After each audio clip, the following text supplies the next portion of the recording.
Notice how Ben didn't mention another thing? Interpersonal violence. Why is that red one so large in comparison to all these other countries?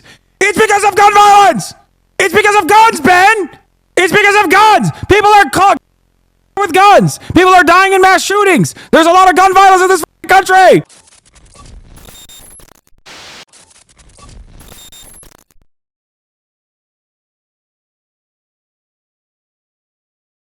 Ben Shapiro came after our big beautiful boy Bill Burr, by the way.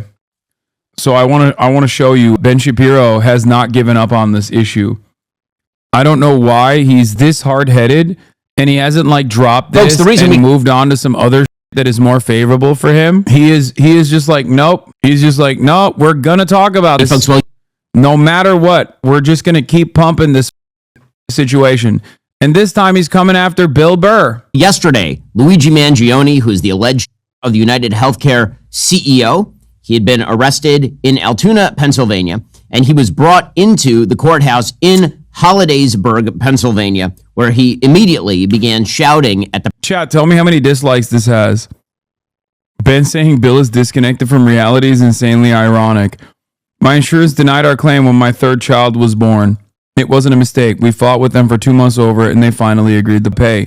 The right and left agree on this issue. The healthcare system is broken. We, the regular people, are the ones suffering, not millionaires. I feel like I'm being gaslit.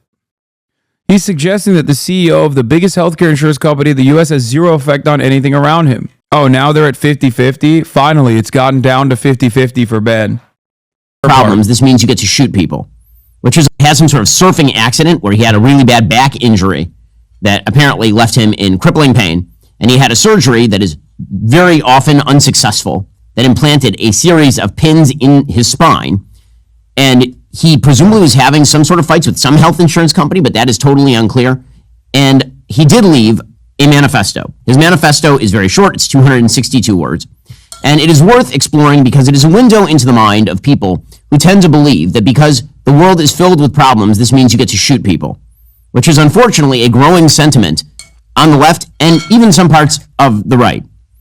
So here is what... There's something so funny about Ben saying this because, like, has there been a right-wing shooter that Ben hasn't said is good? Like, when right-wingers engage in vigilante justice against those who are powerless, ultimately, Ben loves that. He loves it all day, every day. He hypes that up. Ben loves it when Israel kills children, Israel shoots children, Israel snipes children. He loves that. Complex, but I do not have the space and frankly do not pretend to be the most qualified person to lay out the full argument. In other words, he didn't have a solution for any of the health insurance problems in the country. And those problems are quite real because the United States has a very heavily subsidized and regulated healthcare system. Insurance is not actually insurance. It's actually just health coverage. Insurance, as we mentioned yesterday on the show, would imply that you are making a bet with the insurance company that something bad might happen to you, and the insurance company is betting that it will not happen to you. That is obviously not how healthcare works in the United States, because no company in their right mind would bet that, for example, you won't need a checkup next week. Right? That would be a stupid bet. So this isn't insurance at all. It's health coverage that is provided at discount based on government subsidy and also based on collective risk pooling. Okay, that's actually how the system works, and the system doesn't work particularly well in a lot of ways. I love that he's going back to his roots. This is this is old hat Ben. This is how he used to do. This is the commentary they used to get out of him. For people who wanted to come across as like intelligent. He is going to try to explain away the concept of insurance in the United States of America and basically defend it on principle to say that like it must exist and it's good that it exists and that it's actually a lot better in America than the way that you think it is, to an audience who's like, what the are you talking about? You can't, this is literally Vibe Session 2.0. This is like when the Will Stancils of the world try to explain away to the average working class person who's like, dog, everything is so expensive. What the is going on? That it's just in your mind, actually. You don't understand. It's just in your mind. This also is identical to Destiny's argument from yesterday. Well, actually, the working poor deserve to starve. It works better than many of the other systems, including nationalized healthcare. But the point there is that the alleged shooter himself... Okay, where are the facts for that? You got any facts for that? He works better than other systems, including nationalized healthcare? So what kind of facts is Ben representing for this? Does he have any facts at all? It works better than any other OECD nation? It doesn't. Is angry at a system that he says he does not fully understand and he has no proper solutions for. And by the way, he happens to be wrong on the merits. So when he says that the United States has the most expensive healthcare system in the world, but we rank roughly number 42 in life expectancy, there's an excellent thread from a person named Jeremy Wait, he's right. What the f? Kaufman laying out some of the statistics with regard to the United States healthcare system. And the point that he makes is that healthcare spending in all countries tracks income. In other words, the more people get rich, the more they spend on healthcare. And this is true across countries. Here, for example, is a chart of health spending increasing rapidly with real income. Wait a minute. So our healthcare is more costly because we're richer. Sure, there is a level of that. It's somewhat understandable. Okay. We're a richer nation, which means that we have, the pay for doctors is going to be higher. Fine. Fair. Okay. The pay for a nurse is going to be higher than other countries. Fair. Okay. Wages. But there's no reason for the same medicine that's going to the United States to be an entirely different price point. It's the same medicine going to the European markets. I wonder why it's so much more expensive in the United States of America. Oftentimes, the distribution patents are not even held by the same companies, for the record. American healthcare, the American pharmaceutical market is so busted that the distribution patent for the United States of America and Canada is oftentimes separate from the distribution patent for the entire planet. That's how large of a market the American healthcare market is, the American pharmaceutical market is. So what the f is that about? How does that work? Anyway, in terms of healthcare spending increases rapidly with real incomes, this is only part of the equation, just so you understand. So if, for example, you live in Hungary and you have a significantly lower income, you're going to spend less on your healthcare. And as your income rises, you're going to spend more on your healthcare. That is true everywhere. It is true in Norway. It is true in Canada. It is true in Italy. It is true in Spain. It is true everywhere. It is almost a straight line arithmetic correlation here. That as you make more money, you spend more money on your healthcare, which of course makes sense because you care very deeply about your healthcare. That is not a giant shock. As it turns out, if you actually correlate healthcare costs. What's funny about this is that, yes, what he's describing is normal market conditions, except given the factor that inelastic demand exists in healthcare, as in, if you don't have healthcare, you die, okay? Other countries, other OECD nations that are on that list have actually either so severely regulated their marketplaces because of that inelastic demand, or just have some semblance of socialized structure there. That is exactly what keeps those prices down. It's not just about wage increases that cause healthcare costs to go up, okay? His argument hinges on the crazy idea that $100,000 of MRI is more healthcare than an MRI that costs $10,000. Exactly. In many instances, the procedure is the same procedure, but the price is infinitely higher. It's not even that I'm pretty sure he cooked that graph somehow. The U.S. is well documented as spending way more per capita than normalized the cost of living on average. I know. That's the other part of this as well. I assume that this graph is misleading, but this is the idiotic chart that Matty Iglesias put forth that is so easily destroyed. Two charts you need to look at simultaneously to understand. Americans spend far more than foreigners out-of-pocket for healthcare. Americans have a relatively low out-of-pocket share of healthcare spending. This is a insane thing. Average out-of-pocket health spending per capita, Americans spend far more than most of these other countries, okay? Household out-of-pocket spending as a share of current health expenditures, on the other hand, is much lower. It's using a logarithmic y-axis and a linear x-axis. It's not really an exponential relationship and not linear. Yeah.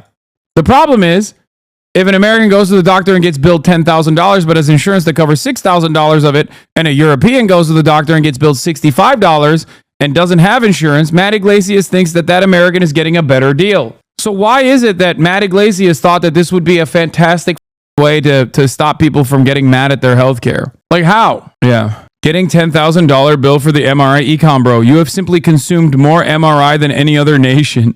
Yeah, this is the Jeremy Kaufman take that everyone is dunking on. The U.S. spends more money on healthcare because it consumes more. Or the richer the country is, the more healthcare it consumes. You don't understand, you fool, you idiot. The same procedure is simply you're doing more of it. It's the same procedure. You can literally track this against pharmaceutical costs. It's the same drug. It's literally the same drug. There is no reason. There's no reason for an American to pay more for the same drug. It's not a different drug. It's not a better drug. And if you actually look at the healthcare outcomes overall, because we're so bad, because our life expectancy is so much worse than other comparable OECD nations, we must be taking the worst drugs, I guess. Well, the reality is we're not taking the drugs at all. That is the problem. I think in the most conservative estimates, 20 to 30% of the overall untimely demise comes from, I think, a lack of health care. And that's the most conservative estimates, 30%. There's obviously plenty of other factors that play into our life expectancy being low. Some of the most immediate factors are mass availability of guns, another problem that we will never fix because gun violence is actually responsible for the death of many people before they die at the normal age that they would die. Our bad diets are some of the invisible factors at play here. Even non-walkable cities devoid of public transit factors into why American life expectancy is so low. There's also the opiate crisis. It's true.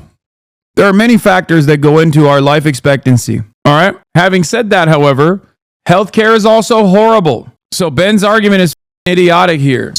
With income, what you see is that income rises, so does healthcare costs. Again, not a giant shock. In a rich country, labor costs more. Inputs cost more. The real price of healthcare increases actually slower than incomes in cross-sector. Wait, I don't understand though. Like if a drug is being produced and manufactured in America, why is it cheaper when European marketplaces buy that same drug?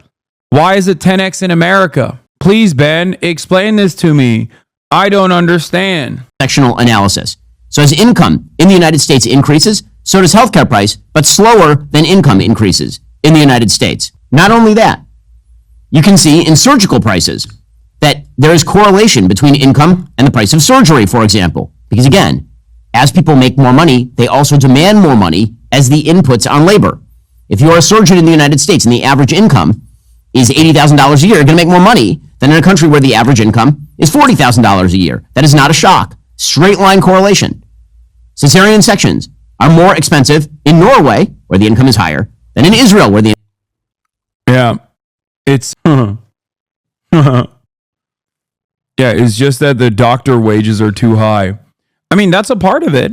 That's definitely a part of it. But not the only part of it. Seems to me like if we care about efficiency, as Ben claims he does, then we should maybe cut out this ineffective middleman that is just simply expanding prices for no reason. Also, that a bunch of shareholders that have bought into this expensive, unnecessary middleman turn profit year over year. I think the funniest part about this is that not only is Ben wrong, but it's also funny because even if he was right, people would just be like, what the are you saying? Are you saying that the healthcare system is good? Are you stupid? Of course, you think the healthcare system is good, Ben. You're rich. You're rich as and part of your wealth directly comes from you defending private capitalist interests like this. Income is lower. Appendectomies are more expensive in Australia, where the income is higher, than Korea, where the income is lower. And none of this is a giant shock. In other words, the market mechanisms... Like you're talking about market mechanisms in socialized medicine. The out-of-pocket cost for a Norwegian cesarean section is $0.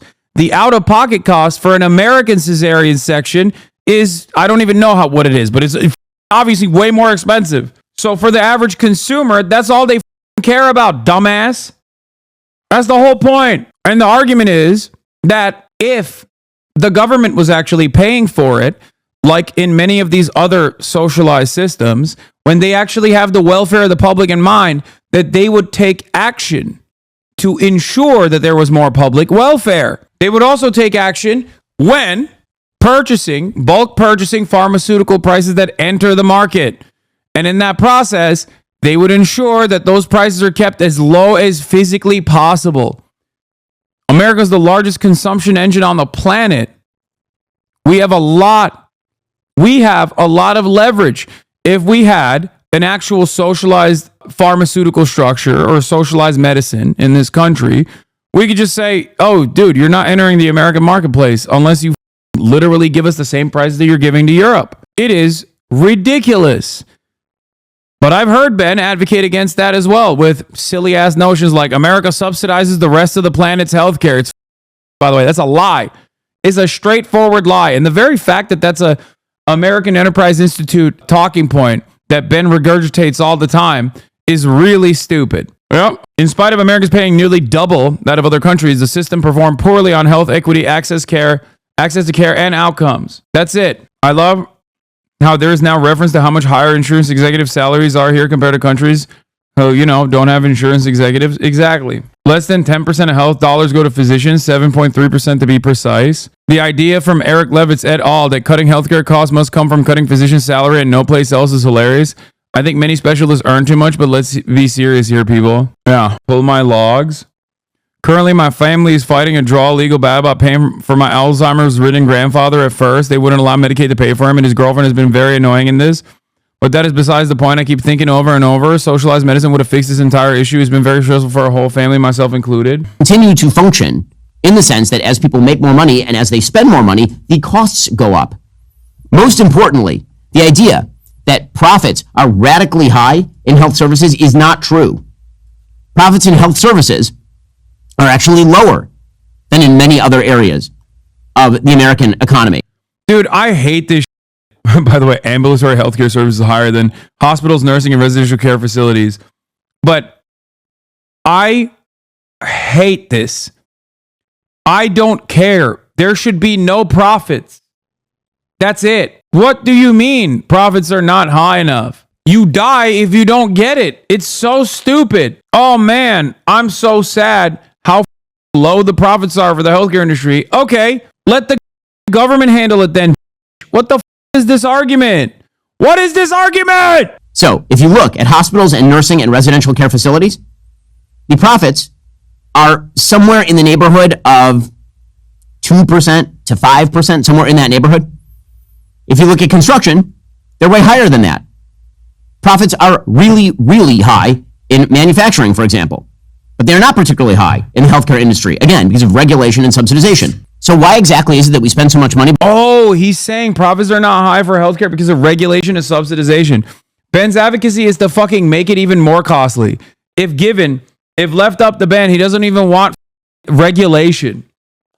Not entirely certain how subsidization is actually making profits low, but it also doesn't entirely make sense because, yes, for example, United Healthcare's profit margins are 6%. This is profit margins. Okay? These are profit margins. United Healthcare's profit margins are 6%. That's $33 billion in profit. $33 billion! What do you think has a higher profit margin? What I do as a Twitch streamer or United Healthcare? My profit margin is insanely high. What do you think brings in more revenue overall? What a stupid argument. United Healthcare alone is the fourth most profitable company. Yes, it deals in $500 billion in overall revenue. Just because this manufacturing as an industry is above all this other does not mean that manufacturing as an entire sector is raking in trillions of fucking dollars in profit in the same way that healthcare is. Just because the profit rate is low doesn't mean that they're not making a shit ton of money. Also, one thing to remember always is profits are a stupid way of looking at this because companies are incentivized to keep profit rates low anyway. Their jobs are to still, executive compensation is before profits come in. All of this other shit that they're buying, mergers and acquisitions, all of that, stock buybacks, these are before profits. So just because a company's profit margins are low doesn't mean that it could not have been higher year over year. Also, this isn't even insurance. This is just hospitals and nursing and residential care facilities, which Ogre is right. I didn't even realize. This is not even health insurance. But health insurance is there. It's at 6%. For United Healthcare, it's at 6%. That's what their profit margin is. Yeah, United paid out $10 billion in dividends last year alone, which isn't calculated in profits. Industry, again, because of regulation and subsidization. So why exactly is it that we spend so much money, but we get so little input in terms of our health expectancy rising, our life expectancy rising? Well, number one, there is in fact a law of diminishing returns when it comes to healthcare spending. It's true across countries. At a certain point, a massive increase in healthcare spending only leads to a marginal increase in life expectancy. And this is not just true of the United States, it's true literally everywhere. So for example, the cross-sectional relationship in terms of how much you spend on care and the outcome is totally flat. So the life expectancy in, for example, Israel and Luxembourg is totally the same, but the health expenditure per capita is wildly different. So Israel is spending about $2,500 health expenditure per capita, and the life expectancy in Israel is... Wait, where's America on this list? Where's America on this list? Also, this is from 2011. Maybe it's not from 2011. It's from 2011 dollars. About 82 and a half years. Same exact life expectancy in Luxembourg, except they're spending $6,500 per capita. Because it turns out, no matter what you do with medicine, you simply can't prolong life beyond a certain point on average. So what's the big problem in the United States? Oh, okay, great. Then we should pay less then. Don't you like efficiency? That's why we have the life expectancy and good health metric. It's why does the United States have a lower life expectancy? Well, there are a bunch of reasons, but the biggest reasons are we do a lot of drugs, we're really fat, and we drive badly. Those would be the... No, it's car-dependent infrastructure. It is opiates are a problem for sure. Opiate deaths are that rob people of their lives, cause people to have their lives cut short. And yes, our bad food habits, our bad consumption habits also play a big role. It's not because we drive badly. It's because we don't have adequate public transit, dumbass. Something that you advocate against all day, every day. Americans have an incredibly car-reliant infrastructure. We don't have any public transit. We don't have walkable cities. And also, notice how Ben didn't mention another thing? Interpersonal violence. Why is that red one so large in comparison to all these other countries? It's because of gun violence! It's because of guns, Ben! It's because of guns! People are caught with guns! People are dying in mass shootings! There's a lot of gun violence in this country! The big reasons. We lose in the United States about a year and a half. Americans also have an insane level of drinking and driving. No, dog. It's because there's no other transit. That's the whole point. That's what I mean. Car-reliant infrastructure understandably causes more vehicular manslaughter. Because when there's no alternative, when there's no car, when there's no bus you can take, when there's no train you can take, you drive. And when you drive and you spend more time driving, you have a higher likelihood of, getting in a car accident. You're just restating the point from another angle, dog. Oh my God. Ben's angle on this issue is busted, okay? Ben's angle on this issue is completely broken. Yeah, we also have these like big ass militarized American vehicles that are more dangerous too, where you can't see children under the hood because it's so high. Ben looks at this graph and says, it's because Americans are making wrong choices. They're individually driving poorly, and they're individually choosing to be fat, and they're individually choosing to do drugs. That's the problem. Ben is looking at systemic failure and reducing it down to individual responsibility. This is an idiotic way to try and approach any problem whatsoever. Because how do you instill individual responsibility upon every single individual? You do it through regulation. You do it through laws. That's why we have seatbelt laws, for example. The notion that this is all caused by 300 million individuals individually choosing to be fat and driving poorly is idiotic. What is it? The Canadian mind is just simply better than the American mind? Is that what it is? Is it because people in Finland, people in Belgium simply are just like more brilliant than the average American, that they're making the right choices? No. It's because their society is structured with more competent governance that has people's welfare in mind. It's so stupid thinking the American skull is shaped differently. ultimately reducing everything down to the individual responsibility, means that there is some sort of genetic predisposition that the American mind has, and it's not something you can solve through some kind of like regulation. It's stupid. In life expectancy on average, through drugs, car accidents, and violence, and we happen to be really fat. Okay, we have a huge diet metabolic problem in the United States. In fact, it has... Surely it can be both. No, guys. I mean, I'm not even going to entertain that as a joke, okay? Yes, American culture is hyper violent, hyper individualistic, certainly. But when we're looking at problems, systemic problems, and problems that obviously require systemic solutions, you can't just deflect the attention away down to the individual. Okay? I'll give you an example. The one that I used already, vehicular manslaughter, car accidents, okay? Let's say you want to take public transit to work. How are you going to do that? In a city like Los Angeles, how are you going to do that? It doesn't exist. What do? Let's say you want to walk somewhere. Well, the cities are not walkable because there's no public transit, so there's no need for sidewalks. There's no need for walkability. So what do? Do you walk on the side of the road? Okay, now you got killed by a guy. You're a part of the vehicular manslaughter statistic now. Good job. You cannot individually fix this problem if the systems are fundamentally broken. Okay? That's it. Almost a 6-year decrease in life expectancy in the United States thanks to diet and metabolic, because we're real fat in the United States. Okay, so none of this is to ignore the problems in the healthcare system. Like the idea, this is Ben just like on Americans across the board. This is the most anti-American thing you can say, by the way. And it's kind of funny that like supposedly these patriotic get away with saying it all the time. That Americans are just like stupider, fatter, dumber than the average European. Is that what you're saying? Or are they just victims of circumstance? They exist in America. Like, I know I joke about Amerifats and AmeriKKK or whatever but like ultimately I do recognize that most people cannot overcome the structures that bind them. Okay? That's it. So Ben is just simply saying Americans are just too stupid. They just eat like shit. They're dumb. They're stupid. What a ridiculous statement. It is to point out that whenever anyone suggests that there are easy solutions and they are only barred by the evil of greedy health insurance companies, they are lying. It is not true. It is over.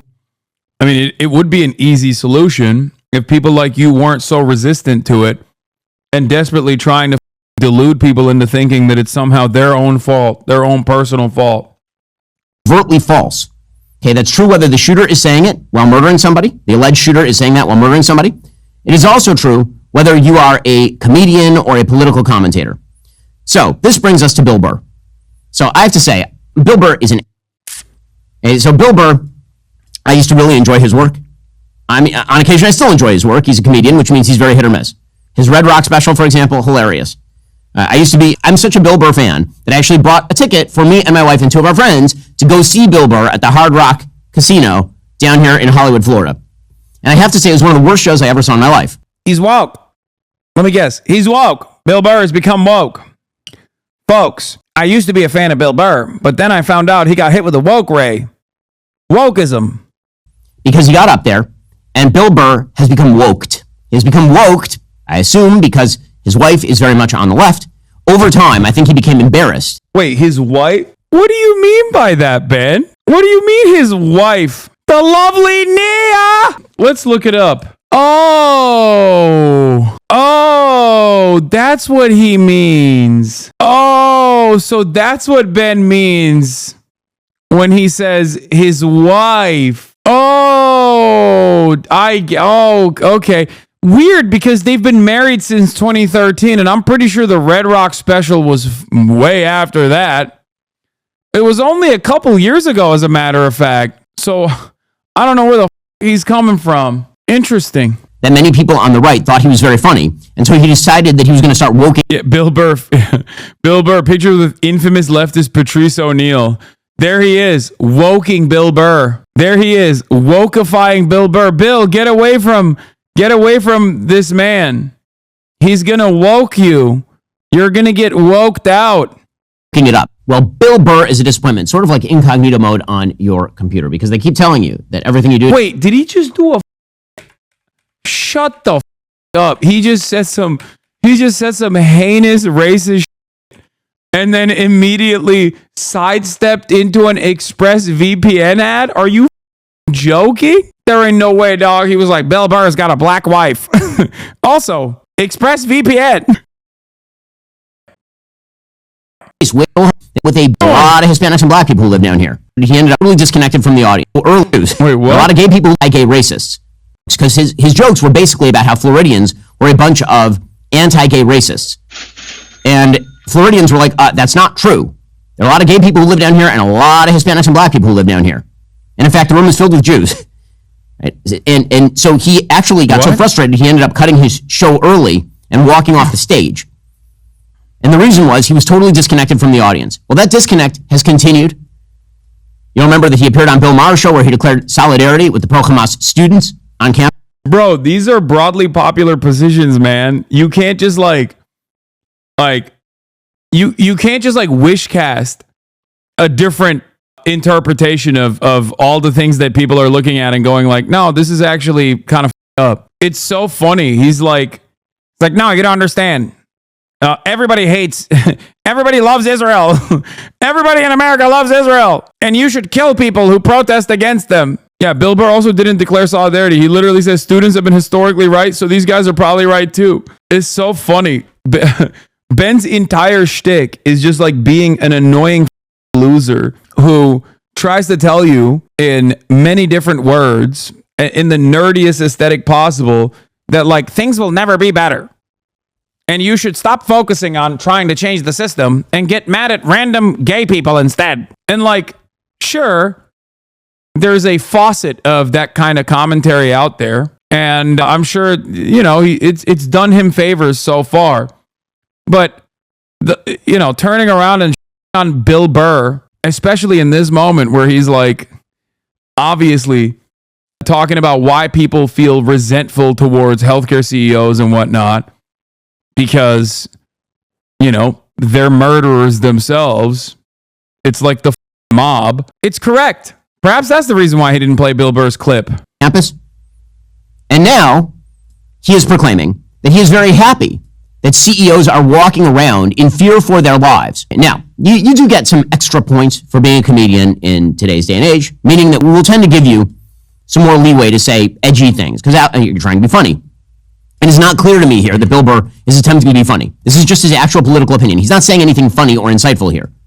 Here is Bill Burr yesterday explaining that he is perfectly fine with CEOs having to live with full-time security because they fear they might be shot, because after all, they're murderers too.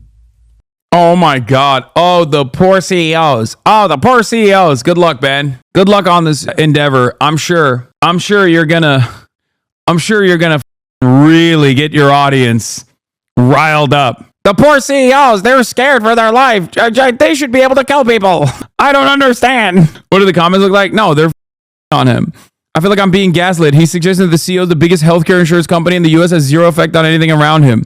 Invite Bill on your show, I dare you. It's absolutely rich when Ben says things like, just because you had a bad experience with a health insurance company, having a bad experience with a health insurance company isn't like a barista messing up your morning coffee and you hope to get a better one tomorrow. These bad experiences result in people losing their loved ones and being denied or prolonged life-saving medication and procedures. Hey, Ben, how are you going to get legislation changed when the very people who are responsible for changing legislation are being bought and paid for by pharma and insurance companies? This is a rich guy trying to say insurance companies are justified charging you thousands of dollars for a hospital visit. I agree with Bill Burr. As a former cancer patient, each chemotherapy session infusion bag I remember was $20,000 billed to insurance. Coverage for my husband's asthma inhaler was denied this month, and for the first time ever. He's had the same script for 25 plus years. Too many ads. I don't even like watching Ben anymore. It's hard to keep track of the stories when he's dropping ads right in the middle of each story. How about putting the ads in between the stories instead? If our healthcare system works so well, why do so many people hate it? Love how you didn't show the full quote. The media is completely out of touch and is an insult to the American people and their lived experiences. Ben, the average working person has little to no voice in these systems. It is obvious. Dude, imagine how right-wing normally YouTube comments are. And I'm willing to bet that a big chunk, these guys aren't socialist going into the comments of Ben Shapiro to literally turn around and be like, oh, I'm actually a right winger. Like, they're not lying. These are right wingers. These are not just right wingers. They're like annoying right wingers. They're the type of right wingers that go and get their notes from Ben Shapiro. It's a real unique kind of right winger. Also, Bill Burr's been talking about executing CEOs and hunting them down for years. Here it is. They focus on. You know what I mean? There's a guy from Nestle that doesn't think water is a human right. I mean, that guy should be hunted down and shot. Yeah. Right? And they're going to sit and just talk about all the... I don't know what they're talking about. Yeah, we got to get America back to work. It's like, dude, this guy wants to own the rain. Can we do something about this guy? He was at Nestle. You're supposed to be happy, like making cocoa for people. And this guy's like going, well, people are running out of water. What if we owned all the water and we kept it under our place? And in the future, when everybody's... That's how I picture the guy talking. I want to own the water. I want to have it underneath my house. And just, I'll come to the door in a robe, slightly ajar. Right? Just a complete animal. Yeah, Mr. Woke, dude. Yeah, it's Bill Burr that's woke. It's not Ben that's quote unquote woke in this situation, wokely scolding people for feeling some type of way about the way the current insurance structure is so damaging to the average person's life. I don't believe that Bill Burr holds the same standard for comedians. There's an argument that's been made by the left. It is a crap argument when made about comedians, and it's a crap argument when made about CEOs. The argument goes something like this on the left. People like Bill Burr mock the vulnerable. They mock the marginalized. And thus... I shit on those people all the time. Whenever people come for Bill Burr, I tell them to shut the f*** up. This is part of the reason why. Because, once again, 1, he's a comedian. 2, he is a 3, you don't have to agree with everything he says. But most people don't actually get up in their feelings about Bill Burr, which is ironic because you're getting in your feelings about Bill Burr right now. You're woke. You're a SJW, Ben. Radlibs get mad about Bill Burr. Who gives a f***? It's just noise. Thus they are a danger to the vulnerable and the marginalized. So presumably... Yeah, he's literally mad that Bill Burr isn't pro-Israel. Like, that's the most SJW branded you could do, dumbass. I can't believe it. Bill Burr wants Hamas students to kill me. Bill Burr is in support of student protesters that said what Israel is doing is wrong. How could you hurt Israel's feelings? Bill Burr, how could you hurt the CEO's feelings? What a... Yeah. When you're a right winger, it's awesome because you literally, your priorities are completely busted. It's just out of whack. Where you're like, no, it's not the underserved poor, okay, yearning for freedom. It's not those who are getting bombed into bits by America's greatest ally, Israel, that are actually those who are marginalized. It's the CEOs, and it's actually the fascist state of Israel. Those are the poor people that must be defended at all costs. It's the wealthiest people in society that we must protect. Bill Burr should have to live in fear of making a joke. Bill Burr should have to live in fear because he doesn't know who he's damaging.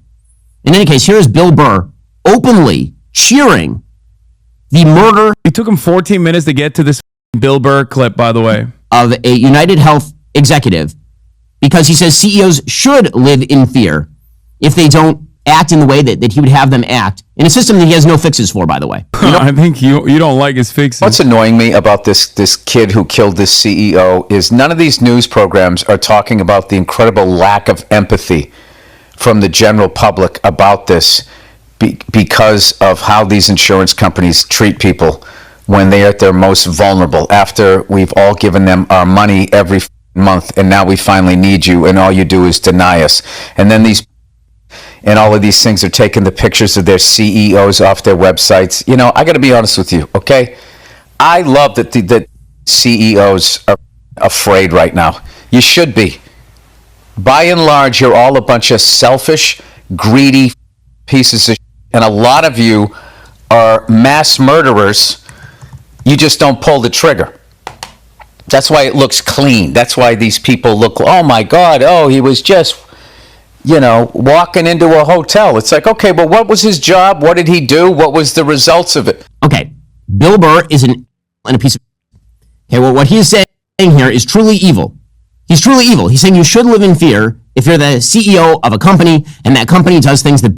Dude, imagine posting this and then thinking this makes Bill Burr look bad and not you for criticizing this in the most annoying ways possible.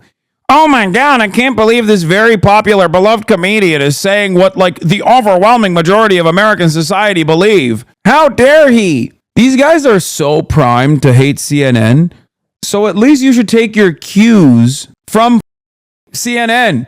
When you notice yourself making an argument that is identical to CNN, maybe you'll realize that you're out of touch. This is not any different than what CNN is saying, Ben. This isn't any different than what New York Times is saying. Same when it comes to Israel too, by the way. Just remember, these guys, they're not so different. Bill Burr deems to be bad things. Now, we have laws on the books, for example, that prevent things like fraud. Okay, we have laws on the books that prevent things like embezzlement. We have laws on... Yeah, and they do a fantastic job. Oh, wait, no, they don't, because the structure is designed by rich people. The very fact that healthcare is for profit is already ridiculous to begin with. It is indicative that the system is a failure overall. On the books that punish criminal activity. If you don't like the system, and many people don't, the proper response to that system would be legislation. In a democratic republic, the way that you fix problems is you have open discussions of the details of those problems, and then you try to craft regulatory or legal fixes. You do not... Which I will stop every step of the way. If you ever suggest that something should change, I will tell you, you're wrong. Not say that it is a good thing that CEOs should live in fear of their... Yeah, everyone complaining about the shooting is top 3% of wealth in America. Straight up. Or a loyal servant of the interests of the top 1%. Their lives because Bill Burr deems them morally inferior. Bill Burr doing his blue-collar class routine act is a bunch of horse. Bill Burr is worth $14 million, and he makes his money making crap movies for Netflix at this point. You're richer than Bill Burr. Yeah, he's a rich guy who gets it. You're an even richer guy who doesn't. What's the argument? This is so funny whenever people are like, wow, the kid was from a rich family. Luigi was from a rich family. Isn't that crazy? It's like, okay, how rich are you? Like, what are we doing? What is this pocket watching? Like, this is something that I will never understand. Like, what is the expectation here? That he should shut the up and defend the CEOs instead? Is that what it is? Is that what the argument is? I love it because, for obvious reasons, I have a very deep and personal connection to this line of criticism because it's probably the one that I get every single day. It's like, oh, you're rich. Why do you advocate for the poor? It's like, okay, I'm not black, but I advocate against anti-black racism. I'm not trans. I advocate against transphobia. I'm not a woman. I advocate against patriarchal constructs that harm women. I'm not getting an abortion anytime fucking soon. But I think women should have bodily autonomy. The is this? Yeah. What is why do you bring this up? Why do you bring this up? Is it the expectation? Is it your expectation that I stay in line? Is it your expectation that Bill Burr know his place and defend the interests of the wealthy then? It's so stupid. It's just a thing that literally hangs right there. There's no purpose for this statement. None whatsoever. It only makes sense. It only makes sense if you're wealthy and you're advocating for the interests of wealthy. In that sense, it does make sense. Okay? In that avenue, it makes sense. Like Ben Shapiro, who is even wealthier than both myself and Bill Burr combined times 10. And of course, as a very rich guy, he's advocating for the interests of the wealthy. As a CEO, he's advocating for other CEOs. But it doesn't make sense to bring this up about Bill Burr. Unless you're trying to say you're out of touch with the interests of the average person. Right. Again, this basic idea, if we're going to have a functioning country, you can't justify the murder of people who run their businesses legally in ways with which you disagree. It is one thing to disagree with them. You can call them whatever you want. When you start justifying them living in fear or suggesting maybe they should be murdered, I'm just wondering what the limiting principle here is. I'm wondering what it is. The alleged shooter in this case was echoing Ted Kaczynski, the Unabomber. The Unabomber suggested that if you were, for example, an oil executive, maybe you should be murdered. Because after all, there were externalities to the oil industry. Why not the banking industry? Why not? Maybe Bill Burr doesn't like the banks after all. Ben, if I were you, I wouldn't be making this argument, big dog. I'm just being real. I'm keeping it $1.50 because like this is not going to be read in the way that you want it to. You know, when you say stuff like that, not recognizing that the appetite that broader American society at this point has, because they're just holding on by a thread, you know, especially when previous members of your community have gone out and done hate crimes and shit. So there's at least a couple incidents that have already occurred. You've already agitated enough mass shootings. You don't want to say stuff like, you should probably be a little bit more careful and considerate about the way you talk about these things. I myself am going to go out on a limb here, and I'm going to say I do not condone what Ben Shapiro is saying. I condemn it. That bank denied grandma her loan. So maybe Jamie Dimon should be tracked down and murdered.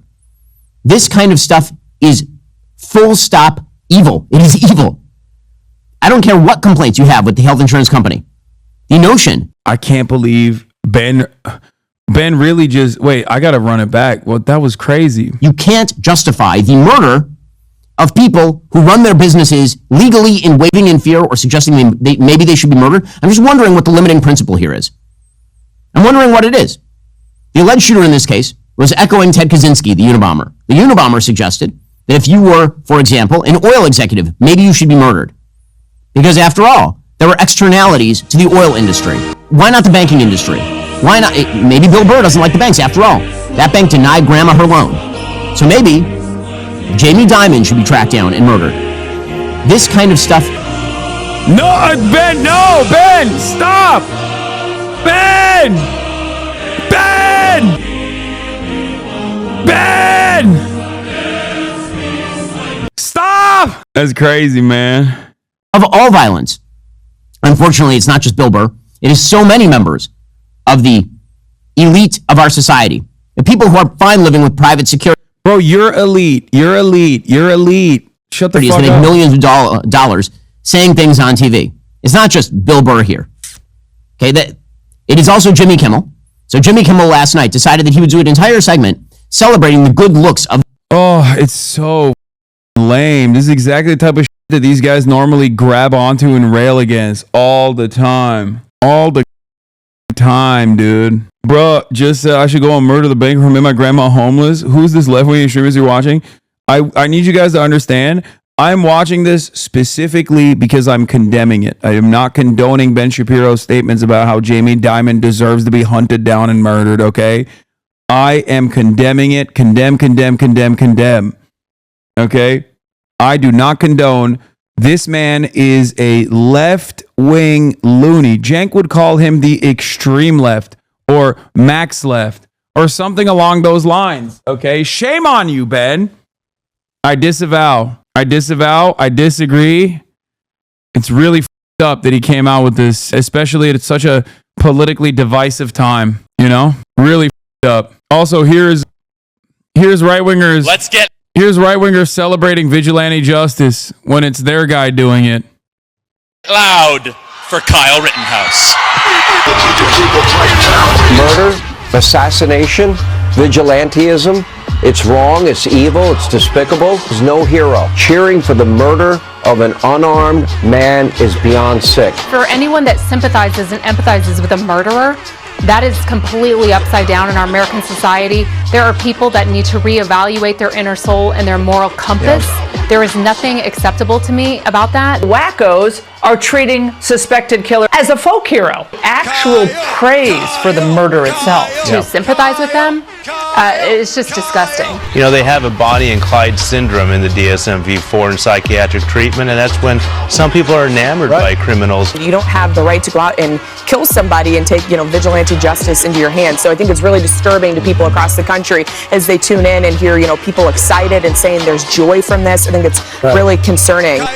Kyle. That's it. If you go to a Black Lives Matter rally with the hopes that you can get illegal killed, that's perfectly fine, baby. That's perfectly fine. That's A-okay.